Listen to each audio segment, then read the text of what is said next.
யூஏஇயோட இந்த மூவ்னால மொத்த மார்க்கெட்டே மாறப்போகுது. எஸ், ஒபேக்லேருந்து யூஏஇ வெளியேறாங்க. The United Arab Emirates says that it is withdrawing from OPEC and OPEC+. The world is currently undersupplied, and our exit at this time is the right time for it, because it will have a minimum impact on the price, and it will have a minimum impact on our friends at OPEC and OPEC+. எந்த ஒரு முன்னெச்சரிக்கையோ நெகோசியேஷன்ஸோ இல்லை, டேரெக்டாக வந்து மீடியாவில் அறிவிச்சிருக்காங்க. அப்போ தான் ஒபேக்கில் இருக்கிற மற்ற நேஷன்ஸ்க்கே தெரியும் யூஏஇ வெளியே போகிறாங்கன்னு. ஃபஸ்ட்டு ஒபேக்னா என்ன? ஒபேக்குங்கிறது ஒரு அமைப்பு. It stands for organisation of petroleum exporting countries. இது 1960s 5 கண்ட்ரீஸால் உருவாக்கப்பட்டது. Iran, Iraq, Kuwait, Saudi Arabia and Venezuela. அதுக்கப்புறம் நிறைய கண்ட்ரிஸ் உள்ளே வந்தாங்க போனாங்க. பட் யூஏஇ மாதிரி ஒரு பெரிய கண்ட்ரி வெளியேறது இதுதான் முதல் முறை. கம்பைண்டாக உலகத்தோட மொத்த ஆயில் சப்ளையில் 45% ஒபேக் கண்ட்ரோல் பண்ணுறாங்க. இவங்க கான்செப்ட் ரொம்ப சிம்பிள். நம்ம சேர்ந்து ஒரு குறிப்பிட்ட ரூல்ஸ் அமைச்சு, அதாவது நமக்குள்ளே எந்தெந்த கண்ட்ரிஸ் ஒரு நாளைக்கு எவ்வளோ ஆயில் ப்ரொடியூஸ் பண்ணணும், அது எந்த ரூட்டில் சப்ளை பண்ணணும், எக்ஸெட்ரா. இதை டிசைட் பண்ணி ஜாயிண்ட்டாக ப்ரொடியூஸ் பண்ணால் we control the oil prices across the world. அப்படி ஜாயிண்ட் ஃபோர்ஸஸாக ஒர்க் பண்ணால் வெஸ்ட் இஸ் பவர்லெஸ். இப்போ நடக்கிற மொத்த உலக போரே அதுக்கு தான். நம்ம கதைக்கு வருவோம். யூஏஇ வெளியில் வராங்க. அதாவது ஒபேக் நேஷன்ஸில் 3rd largest producer. 17% of the total revenue generate பண்ணக்கூடியவங்க எக்ஸிட் பண்ணால் அதோட இம்பாக்ட் எப்படி இருக்குன்னு யோசிச்சு பாருங்கள். அதுக்கு பல காரணங்கள் இருக்கலாம். 5 to 6 million barrels of oil produce பண்ணக்கூடியவங்கள, இல்லை நீ 3 பில்லியன் பேரல்ஸ் தான் அப்படின்னு கேப் வச்சிருந்ததாக இருக்கலாம். இந்த வார் டைமில் ஈரான் அட்டாக் பண்ணப்போ ஒபேக் நேஷன்ஸில் யாரும் ஹெல்ப்புக்கு வரலங்கிறதா இருக்கலாம். அதுக்கு நம்ம வெளியில் போயிடலாமேன்னு ஒரு மீடியா அறிவிப்போட கிளம்பிட்டாங்க. கிறிஸ்பாக சொல்லணும்னா oil prices will never be the same. ஏன்னா யூஏஇ கிட்ட இப்போ இவ்வளோ தான் ப்ரொடியூஸ் பண்ணணும் கண்டிஷன்ஸ் போட ஆள் இல்லை. ஸ்ட்ரெயிட் ஆஃப் ஹோர்முஸ் வழியாக தான் டெலிவர் பண்ணணும் நெசசரி இல்லை. அவங்க தனியாக அவங்க ரூட்டை ரெடி பண்ணிட்டு இருக்காங்க.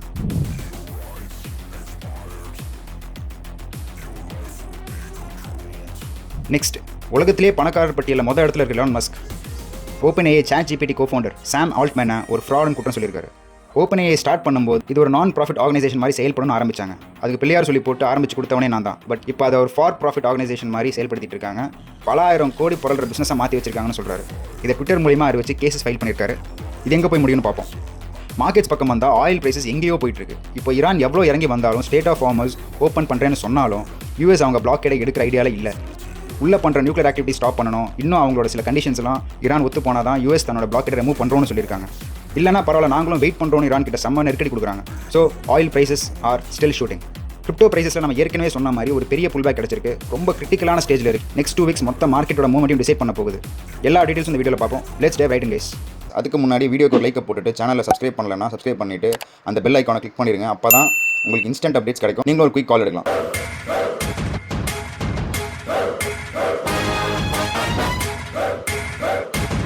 குயிக் டிஸ்க்ளைமர், இந்த வீடியோட எல்லா கண்டென்ட் எஜுகேஷன் பர்பஸ்க்காக தான். It's not financial advice. Crypto markets highly volatile. So அதனால் நீங்கள் ஃபுல்லாக ரிசர்ச் பண்ணிட்டு இன்வெஸ்ட் பண்ணுங்கள், ட்ரேட் பண்ணுங்கள். Take this as educational videos. Thank you. Okay, சில ட்வீட்ஸை பார்ப்போம். ஈரான் டீல் பற்றி ட்ரம்ப் என்ன சொல்கிறாருன்னா, they come a long way. அதாவது ஃபஸ்ட்டு முடியாதுன்னு இருந்தவங்க இப்போ வந்து ஆல்மோஸ்ட் வந்து ஸ்டேட் ஆஃப் ஹார்மஸ் ஓப்பன் பண்ணுறவங்க ஸ்டேஜுக்கு வந்துட்டாங்க. ஆனால் சில டீல்ஸ்லாம் ஒத்து வர மாட்டேங்கிறாங்க. லைக் நியூக்ளியர் வெப்பன்ஸ் எல்லாம் வந்து அவங்க தயாரிக்கக்கூடாது, நியூக்ளியர் பவர் பிளான்ஸ்லாம் க்ளோஸ் பண்ணுங்கன்னு சொல்லி நம்ம வச்ச கோரிக்கைக்கு அவங்க தயங்குறாங்க. பட் அதையும் நாங்கள் கொண்டு வந்துடுவோம் அப்படின்னு வந்து ட்ரம்ப் ஸ்ட்ராங்காக சொல்கிறாரு. So let's wait and watch guys. ஒரு பக்கம் ஆயில் ப்ரைஸஸ் பயங்கரமாக ஷூட்டப் ஆகிட்டு இருக்குது. லாஸ்ட் 8 டேஸில் மட்டும் 28% வந்து ஆயில் ஷூட்டப் ஆகிருக்கு. இது எவ்வளோ நடந்தாலுமே ட்ரம்ப் அசர்ற மாதிரி தெரியல. அவர் வந்து அவருடைய டீல் க்ளோஸ் ஆனால் தான் நான் என்னுடைய பிளாக்கெட் ரிமூவ் பண்ணுவேங்கிறதுல ஸ்ட்ராங்காக இருக்கார். இங்கே பாருங்கள், NVIDIA is now worth more than entire Indian stock market, which is crazy guys. NVIDIAங்கிற ஒரு கம்பெனியோடைய மார்க்கெட் வேல்யூ வந்து என்டையர் இந்தியன் ஸ்டாக் மார்க்கெட்டே வந்து பீட் பண்ணிருச்சு அப்படிங்கிறது வந்து நம்ப முடியல. இதுவும் வர நாட்களில் இன்னும் மோசமாகும், பார்ப்போம். இங்கே பாருங்கள், Trump has just posted a map. Trump என்ன பார்த்து போட்டுருப்பாங்க, ஸ்ட்ரெயிட் ஆஃப் ஹார்மஸுக்கு பதிலாக ஸ்ட்ரெயிட் ஆஃப் ட்ரம்ப்னு வந்து அவர் வந்து ட்வீட் பண்ணி வச்சிருக்காரு. இந்த ரணங்களத்தையும் மனுஷனுக்கு ஒரு கேள்வி கேட்குது பாருங்கள். So the Fed expanded a money supply by nearly $9 trillion under Powell. Inflation has averaged above 4% per year over the past 6 years. So money supply பாருங்கள் எவ்வளோ ஷூட்டப் ஆயிருக்குன்னு. $9 trillion வந்து ஃபெட் சேர் பவல் வந்து நேற்று தான் அவருடைய ஃபைனல் ஸ்பீச்சை முடிச்சுட்டு ரிசைன் பண்ணுறாரு. இந்த 2 டேர்ம்ஸாக அவர் ஃபெட் சேராக செயல்பட்டுருக்காரு. அந்த பீரியடில் மட்டும் $9 trillion வந்து அவங்க வந்து மணி பிரிண்ட் பண்ணியிருக்காங்க. ஸோ அதனால் இன்ஃப்ளேஷன் வந்து அரௌண்ட் 4% வந்து இன்க்ரீஸ் ஆயிருக்கு. ஸோ அதுக்கோட எக்ஸ்ப்ளனேஷன் என்ன அப்படின்னா, சப்ளை ஷாக்கு, கவர்மெண்ட்டோடைய ப்ரெஷர்னால, அவங்களுடைய நீட்ஸ்னால நம்ம பிரிண்ட் பண்ண வேண்டியதாக போச்சுன்னு சிம்பிளாக சொல்லி முடிச்சு போயிட்டார். ஸோ அதான், இப்போ மணி எந்த அளவுக்கு பிரிண்ட் ஆகுதோ அந்தளவுக்கு இன்ஃப்ளேஷன் ஜாஸ்தி ஆகும், ரைட்? ஒரு கண்ட்ரியோட மொத்த பொருளாதாரமும் வீக் ஆகும். பட் இதை அவங்க வந்து US கண்டினியூஸாக பல வருஷமாக பண்ணிட்டு இருக்காங்க. இந்த பபிள் எங்கேயாவது இடத்துல போய் வெடிக்கும், நம்ம பார்க்க தானே போகிறோம். Eric Trump says institutions, governments and companies are buying and holding Bitcoin, creating supply squeeze. அது உண்மை தான். யூஎஸ் கவர்மெண்ட், சைனா, மறைமுகமாக இந்தியா, டாப் கண்ட்ரிஸ் எல்லாமே வந்து பிட்காயினை வந்து மேசிவ் பர்ச்சேஸ் பண்ணியிருக்காங்க. மைக்கேல் சேலரோட மைக்ரோ ஸ்ட்ராட்டஜிங்கிற கம்பெனி வந்து 818,000 பிட்காயினை ஹோல்ட் பண்ணிட்டு இருக்காங்க. அது ரஃபாக பார்த்தீங்கன்னா $62 பில்லியன். ஸோ ஒரு பக்கம் டாப் கம்பெனிஸும் வந்து பிட்காயின் கண்டினியூஸாக வாங்கிட்டு தான் இருக்காங்க. இதெல்லாமே ஒரு சப்ளை ஸ்பீஸ் உண்டாக்குதுன்னு அவர் சொல்கிறாரு. ஸோ வந்து இப்போ நம்ம பார்க்குறது வந்து தற்காலிகமான ஒரு டவுன்ஃபால் அப்படின்னாலுமே கிராஜுவலாக ப்ரைஸஸ் வந்து ஷூட் அப் ஆகுங்கிறது அதோடைய கருத்து. ஸோ பிட்காயின் லெவலத்தை பார்த்தீங்கன்னா bitcoin pull back continues and this is looking more and more like an EMA rejection, especially if bitcoin isn't able to weekly close above EMA by end of week. So இந்த வீக்குள்ளே இந்த லைனை cross பண்ணல அப்படின்னா வந்து இது ஒரு rejection மாதிரி தான் தெரியுது. ஸோ இது ரிஜெக்ஷன் ஆச்சுன்னா பிட்காயின் ப்ரைஸஸ் வில் ஃபால் டீப்பர்னு சொல்லியிருக்காரு. So let's closely wait and watch guys. நம்ம க்ளீனாக மானிட்டர் பண்ணிட்டு தான் இருக்கோம். இந்த புல் பேக்கை நம்ம ஏற்கனவே கணிச்சிருந்தோம், முன்னாடி நம்ம சேனலில் சொல்லியிருந்தோம். ஸோ அதே தான் இப்போ நடந்துட்டு இருக்கு. Okay guys, coming to BTC chart.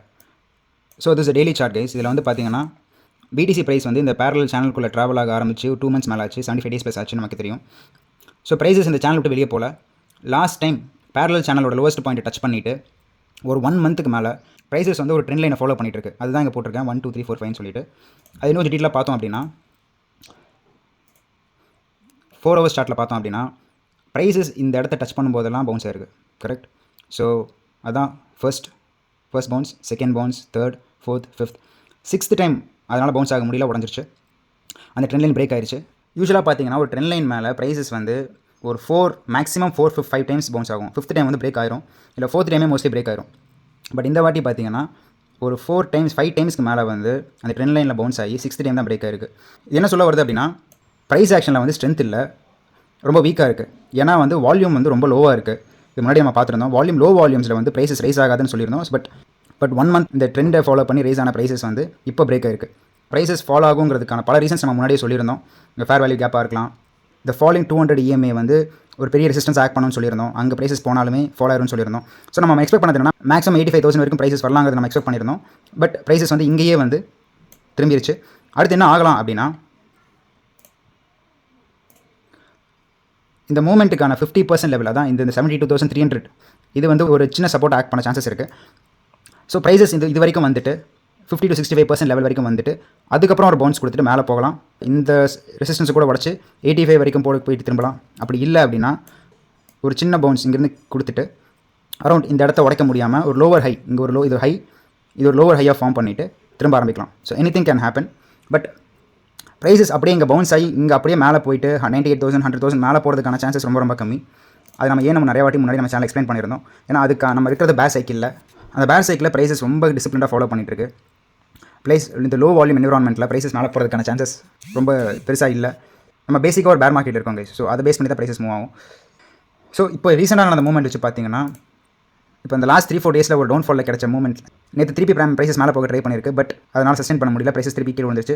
So நேற்றோடைய மூவ்மெண்ட்டில் 24 hours மட்டுமே $535 million வந்து லிக்விட் இருக்குது. ஸோ இன்னும் ஒரு டீப்பர் ஃபால் நம்ம எக்ஸ்பெக்ட் பண்ணுறோம். இன்னும் வந்து ப்ரைஸஸ் வந்து 50% லெவல் நம்ம சொன்ன மாதிரி 72,300 வரைக்கும் வந்துட்டு கூட ஸ்ட்ரென்த் மேலே போகலாம். பட் அந்த திருப்பி மேலே போகிறதுக்கான பவுன்ஸ் வந்து பெரிய பவுன்ஸாக இருக்காது. That is our expectation. But பொறுத்திருந்து பார்க்கலாம். இத்தீரியம் சொல்லனாலாம் நம்ம எதிர்பார்த்த மாதிரியே பிட்காயினுடைய ப்ரைஸ் மூவ்மெண்ட் அப்படியே தான் ஃபாலோ பண்ணிகிட்டு ஸோ பிட்காயின் வீக்கர் ஆச்சுன்னா இதுவும் கீழே விழுகும்னு சொல்லியிருந்தோம். எக்ஸாக்ட்லி அதான் நடந்துட்டுருக்கு. Prices are not able to sustain. Bitcoin weak ஆச்சுன்னா இதுவும் கீழே விழுகும். ஸோ அதான் எக்ஸாக்டாக நடந்துட்டுருக்கு. கோல்டு அண்ட் சில்வரில் பார்த்தீங்கன்னா ஒரு நல்ல புல் பேக் கிடச்சிருக்கு. நம்ம முன்னாடி சொல்லியிருந்த மாதிரி இதுதான் நம்ம zone of interest. So prices இங்கே வர வரைக்கும் நம்ம ஆக்ஷன் எடுக்க போதில்லை, ஜஸ்ட் வாட்ச் தான் பண்ண போகிறோம்னு சொல்லியிருந்தோம். ஸோ நெக்ஸ்ட் லைன் ஆஃப் சப்போர்ட்டுக்கு ப்ரைஸஸ் வரும், கூடி சீக்கிரம் வரும்னு எக்ஸ்பெக்ட் பண்ணுறேன். ஸோ அப்படி வந்து இங்கே பவுன்ஸ் ஆகலாம். பட் மோஸ்ட்லி இங்கே ரிஜெக்ட் ஆகி திருப்பி வந்து ப்ரைஸஸ் வந்து இந்த ஜோனுக்கு தான் வரும்னு நான் எக்ஸ்பெக்ட் பண்ணுறேன்.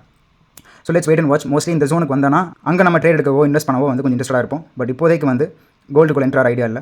சில்வரும் same, almost the same following gold's pattern. And zone of interest is again here. இந்த இடத்துக்கு சில்வர் $60 பக்கம் வந்தால் தான் will be willing to trade or take positions. அது வரைக்கும் வந்து சில்வர் அண்ட் கோல்டு வந்து ஜஸ்ட் வெயிட் அண்ட் வாட்ச் தான். ஏன்னா நல்ல ஒரு புல் பேக் கிடச்சிருக்கிறதுனால ஒரு பாசிட்டிவ் இங்கே லோ ஐ மாதிரி ஃபார்ம் பண்ணி ப்ரைஸஸ் கீழே இறங்கிட்டு இருக்கிறதுனால இப்போ நம்ம கோல்டு இன்வெஸ்ட் பண்ணுறக்கோ பொசிஷன்ஸ் எடுக்கிறக்கோ ஆன டைம் இது இல்லை. ஆயில் உங்களுக்கே தெரியும், ப்ரைஸஸ் பிச்சுக்கிட்டு மேலே போயிட்டுருக்கு. இந்த புல் பேக்கு அப்புறம் there is no stopping oil. ஓகேங்களா?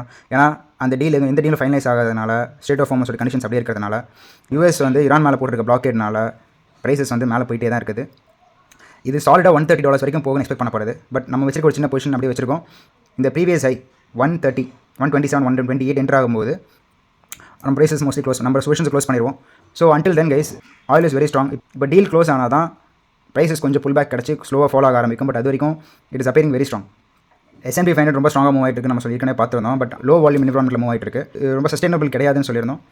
So that's it for today guys. இதில் நம்ம ஷார்ட் பொசிஷன் எடுக்கலாம் எப்போ அப்படின்னா, நம்ம சொன்ன மாதிரி ப்ரைஸஸ் இங்கே 50% லெவலில் பவுன்ஸ் ஆகி இங்கே வந்துட்டு திருப்பி இங்கே ஸ்ட்ரென்த்தன் இங்கே இந்த ப்ரீவியஸ் ஐயை உடைக்க முடியாமல் திரும்ப ஆரம்பிக்குது பார்த்தீங்களா, இந்த இடத்துல நம்ம ஷார்ட் எடுக்கலாம். நம்ம ஏற்கனவே இந்த ஷார்ட் பொசிஷன் வந்து ஸ்டாப் லாஸ் செட் பண்ணதுனால ஜஸ்ட் வாட்சிங் நவ்.